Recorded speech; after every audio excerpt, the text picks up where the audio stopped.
Hi guys, এই যে প্রবাসী আছে অঙ্গনবাড়ি স্কুলের ঘরে কাম করতেছে। ছাতু দিনে 2 প্যাকেট 3 প্যাকেট করে ছাতু খায় কারা তাও দেখাইতেছি মানুষটা আপনি করে দেখে রাখেন, ভবিষ্যতে দেখতে পারেন। এই যে ছাতু খা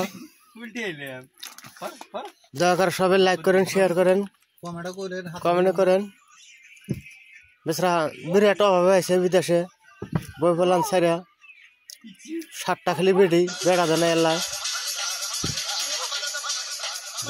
বেচারা মনে বিরাট দুঃখ নিয়ে বিদেশে আছে। দোয়া করেন আল্লাহ জানি বাচ্চা যারা 2টা বেটার মুখ দেখা পারে।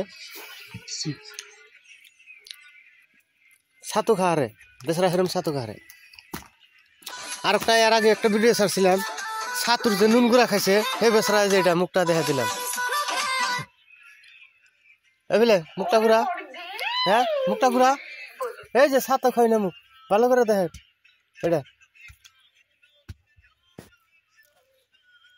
আর এই যে পোলান বাড়ির যেসব পোলানের কথা মনে হয় সেসব খাই যে বাঁশি বাজাইবার দেই।